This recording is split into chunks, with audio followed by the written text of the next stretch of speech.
Hello दोस्तों, जय श्री कृष्णा। मैं जयशंकर शर्मा आप सभी का स्वागत करता हूं यूट्यूब चैनल गाइडलाइन हब पर।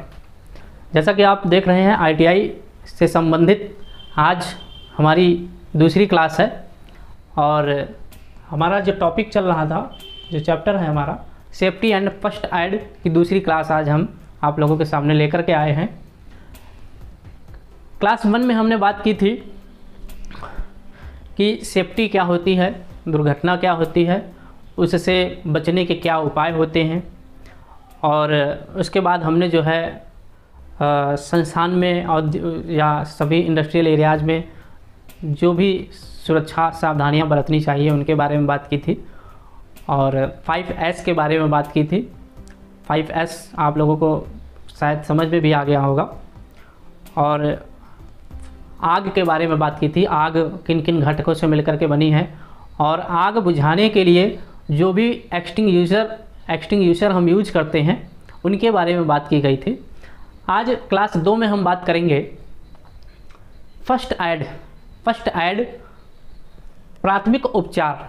प्राथमिक उपचार जो है, अचानक किसी इंडस्ट्रियल एरिया में जहाँ पर आप काम कर रहे हैं अचानक दुर्घटना हो जाए वहाँ पर, या बीमार हो जाए कोई, तो डॉक्टर के पास पहुंचने से पहले या डॉक्टर के आने से पहले किया जाने वाला उपचार को हम फर्स्ट एड कहते हैं। फर्स्ट एड जो है, अचानक अगर कोई बीमार हो जाए या उसके साथ कोई दुर्घटना घटित हो जाए तो इस कंडीशन में डॉक्टर तो हमें तुरंत मिल नहीं पाएंगे। तो इस कंडीशन में हम यही करते हैं कि उसका मान लीजिए कोई उंगली कट गई या उसका फ्रैक्चर हो गया, हाँ, तो इस कंडीशन में जो फर्स्ट एड हो पाएगा ताकि ब्लड ज़्यादा ना बह पाए और उसकी जान जो है हम बचा सकें, तो इसलिए फ़र्स्ट एड किया जाता है। मिनिमम फर्स्ट एड फैसिलिटीज़ क्या होनी चाहिए आपके पास? आप जिस संस्थान में काम कर रहे हैं, जिस इंडस्ट्रियल एरिया में आप हैं, वहाँ पर एक मेडिकल के लिए जो है एक बॉक्स होता है। उस बॉक्स में फैसिलिटीज़ ये होनी चाहिए, कॉटन वुड बैंडेज होना चाहिए, एंटीसेप्टिक लिक्विड्स होने चाहिए जैसे डिटॉल, सेवलॉन, ETC, और एक अच्छा सा कोई मरहम होना चाहिए और रुई वगैरह वगैरह, ये हमारे पास उपलब्ध होना चाहिए।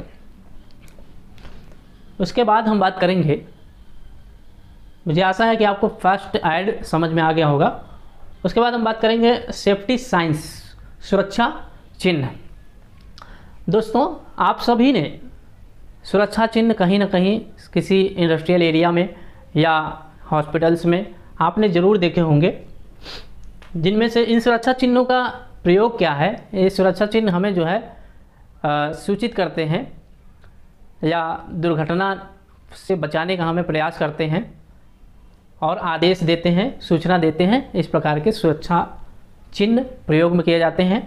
सुरक्षा चिन्ह जो है जनरली 4 प्रकार के सुरक्षा चिन्ह हम प्रयोग में लाते हैं। नंबर 1 प्रोहिबिशन, निषेधात्मक चिन्ह। नंबर 2 वार्निंग, चेतावनी चिन्ह। नंबर 3 इंफॉर्मेशनल, सूचनात्मक चिन्ह। और नंबर 4 आदेशात्मक यानी मैंडेटरी आदेशात्मक चिन्ह। सबसे पहले हम बात करेंगे प्रोहिबिशन यानी कि निषेधात्मक चिन्ह के बारे में। इस चिन्ह का जो आकार है वो वृत्ताकार है, आप देख रहे हैं, यानी कि सर्कुलर है। और जैसा कि आपको दिख रहा है, इसका जो बॉर्डर जो है वो लाल है और उसके साथ लाल रंग का ही क्रॉस भी यहाँ पर बनाया गया है। और उसके बाद उसमें जो चिन्ह है वो काला है और उसके बाद ये जो बैकग्राउंड है आप देख रहे हैं, बैकग्राउंड सफ़ेद है यहाँ पर। और ये जो चिन्ह है ये आप देख करके समझ गए होंगे कि ये हमने क्या बनाया है। चलिए मैं बता देता हूँ।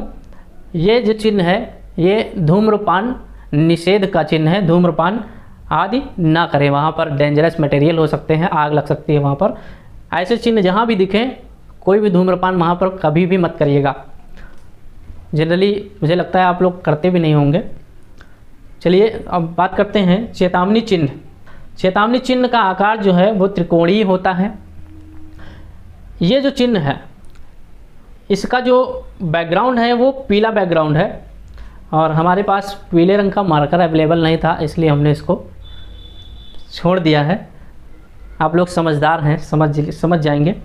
तो पीला बैकग्राउंड है और उस पर जो है काला बॉर्डर है और उसके अंदर काले रंग का चिन्ह बना होता है। तो ये चेतावनी चिन्ह होते हैं। जहाँ कहीं भी आपको ये चिन्ह दिखें तो आप वहाँ पर सचेत हो जाइएगा, लापरवाही मत करिएगा। तो ये जो चिन्ह है ये है आग लगने का, यानी कि यहाँ पर आग लग सकती है आपकी लापरवाही से। तो इसलिए ऐसी जगहों के पास ना जाएं, उसको ना छुएं। और जैसे कहीं पर आपने देखा होगा खतरे का सिंबल होता है, उसमें मानव की जो ऊपर का सिर होता है वो कंकाल आपको दिखाया जाता है, वो खतरे का सूचक होता है। और डेंजरस मटेरियल या आयनाइजेशन, है ना। तो आपसे जनरली जो प्रश्न बनेंगे, जो भी परीक्षा होगी आपकी, उसमें जो प्रश्न आएंगे उसमें ये आपसे पूछ लिया जाएगा कि ये सिंबल आपको दे दिया जाएगा और क्वेश्चन ये आपसे पूछा जाएगा। हो सकता है आपके साथ ये भी क्वेश्चन बन जाए कि ये जो चिन्ह है ये कौन सा चिन्ह है, तो आंसर होगा चेतावनी चिन्ह। ये जो चिन्ह है इसमें बैकग्राउंड क्या है, तो आप इसका आंसर देंगे पीला बैकग्राउंड है। अगर इस चिन्ह में पूछ लिया गया कि इसके अंदर जो साइन या जो चिन्ह बना हुआ है उसका रंग क्या है, तो वो काला चिन्ह रहेगा।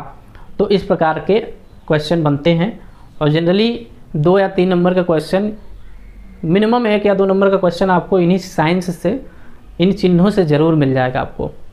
नंबर 3 बात करेंगे इंफॉर्मेशनल अर्थात सूचनात्मक चिन्हों की। इस चिन्ह का आप देख पा रहे होंगे आकार है वर्गाकार और ये हरा बैकग्राउंड होता है इनका, और इसमें जो चिन्ह होता है ये सफ़ेद चिन्ह है, यानी कि ये सूचना दे रहे हैं हमको कि ये जो जगह है, ये पर्टिकुलर एरिया है, यहाँ पर आपको जो है आप देख पा रहे हैं ये प्लस का निशान है, यानी कि यहाँ पर हॉस्पिटल या डिस्पेंसरी का होने का सूचना यहाँ पर हमको मिल रहा है। ये आखिरी जो चिन्ह है मैंडेटरी चिन्ह, इसको हम बोलते हैं आदेशात्मक चिन्ह, और इसका जो आकार है ये वृत्ताकार है। इसका बैकग्राउंड आप देख रहे हैं नीला बैकग्राउंड होगा और इसमें जो चिन्ह होगा वो सफ़ेद होगा। तो आप आइडिया लगा पा रहे होंगे कि ये आदेश दे रहा है, ये आदेश दे रहा है कि आप हाथों की सुरक्षा के लिए आपको क्या पहनना चाहिए, ग्लव्स पहनना चाहिए। तो इस प्रकार का अगर कहीं भी प्रश्न बनता है तो आप छोड़िएगा नहीं। मुझे पूरी आशा है कि आपको सारे चिन्ह समझ में आ गए होंगे। ज़्यादा हम विस्तार से नहीं पढ़ाएंगे, हम आपकी आने वाली जो भी परीक्षाएं हैं, आपका DRDO का परीक्षा आपका आने वाला है, तो आपको बहुत ही सटीक जानकारी देंगे और आप समझ गए होंगे। आप स्क्रीनशॉट ले सकते हैं, ठीक है, आपने स्क्रीनशॉट ले लिया होगा। उसके बाद हम ये महत्वपूर्ण प्रश्न जो फर्स्ट सेफ्टी और फर्स्ट एड से बनते हैं, उनमें से हमने कुछ महत्वपूर्ण प्रश्न उठाए हैं जो आप लोग अगर याद कर लेंगे तो ज़रूर आपको परीक्षा में बहुत ही मदद मिलेगी। पहला प्रश्न है, झुकी हुई कमर पर सीधी कमर की अपेक्षा कितने गुना दबाव पड़ता है, ज़्यादा दबाव पड़ता है, तो इसका आंसर होगा 6 गुना ज़्यादा दबाव पड़ता है।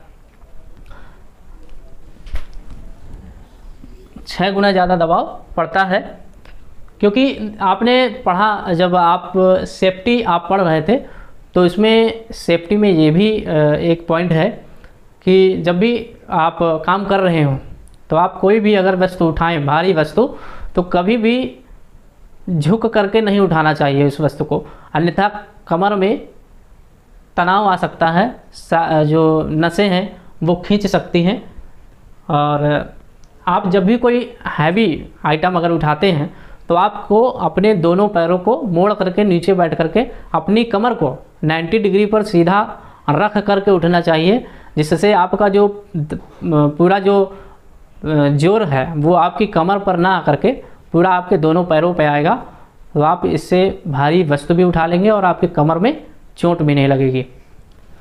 फिर प्रश्न नंबर 2, वस्तु को उठाने से पहले पैर एक दूसरे से कितने इंच की दूरी पर रखने चाहिए। जब भी हम कोई वस्तु उठाते हैं तो हमारे जो पैर हैं वो एक दूसरे से 18 इंच की दूरी पर होने चाहिए।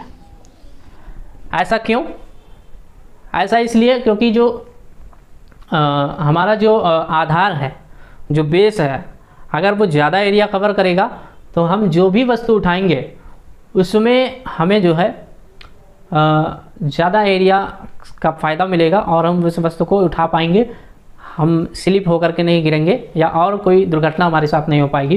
तो जब भी आप कोई भी हैवी आइटम उठाते हैं तो आपके जो पैर हैं एक दूसरे से 18 इंच की दूरी पर होने चाहिए। तीसरा क्वेश्चन, 5S पद्धति। आपको क्लास 1 में मैंने बताया था 5S के बारे में, उसी से आपने पढ़ा भी होगा। 5S पद्धति जो है वो शब्द कहाँ से लिया गया? वो शब्द लिया गया है जापानी भाषा से। वो शब्द जापानी भाषा से लिया गया। नंबर 4, इलेक्ट्रिक आग को बुझाने के लिए कौन सा अग्निशामक यंत्र का प्रयोग करते हैं? अग्निशामक यंत्र को अंग्रेजी में कहेंगे फायर एक्सटिंग्विशर। आपको क्लास 1 में ये पढ़ाया गया है और इसमें इन सारे एक्सटिंग्विशर्स की बात की गई है। तो जब भी बिजली से अगर कोई आग लगती है तो उसको अगर हमें बुझाना है तो वहाँ पर हम CTC यानी कि कार्बन टेट्रा क्लोराइड जो फायर एक्सटिंग्विशर होगा उसका प्रयोग करेंगे। फायर एक्सटिंग्विशर जो है वो छोटे सिलेंडर होते हैं, आपने देखा होगा इंडस्ट्रियल एरियाज में, ये जगह जगह आपको लगे हुए मिल जाएंगे। तो ये आपका चौथा हो गया प्रश्न। उसके बाद 5वें प्रश्न की बात हम करेंगे। फोम टाइप अग्निशामक यंत्र में, फोम टाइप अग्निशामक में यानी फायर एक्सटिंग्विशर में ये जो रसायन, भाई अब जो भी है वो एक कहीं ना कहीं रासायनिक कंपाउंड है, केमिकल कंपाउंड है वो सब। तो इसमें जो रसायन होते हैं फोम टाइप में, अच्छा फोम टाइप फायर एक्सटिंग्विशर का हम प्रयोग कहाँ करते हैं? जो ऑयल से फायर लगती है, जो तेली आग होती है, वहाँ पर हम फोम फायर एक्सटिंग्विशर का प्रयोग करते हैं। और इसमें रसायन कौन कौन से होते हैं? रसायन होते हैं Na3CO3 यानी कि सोडियम कार्बोनेट और AlSO4 यानी कि एल्युमिनियम सल्फेट। इन दोनों का मिश्रण होता है फोम टाइप अग्निशामक। अगला क्वेश्चन, घायल व्यक्ति की सांस रुक गई हो, अगर मान लीजिए आप अगर इंडस्ट्रियल एरिया में अगर आप काम कर रहे हैं और आपके साथ का कोई व्यक्ति अगर घायल हो जाए तो उस व्यक्ति की अगर सांस रुक जाए तो उसे तुरंत कृत्रिम विधि का प्रयोग करके हम उसकी सांस को वापस ला सकते हैं, उसका जीवन बचा सकते हैं। तो हमें कृत्रिम विधि का प्रयोग करना चाहिए अगर घायल व्यक्ति की सांस रुक गई हो तो।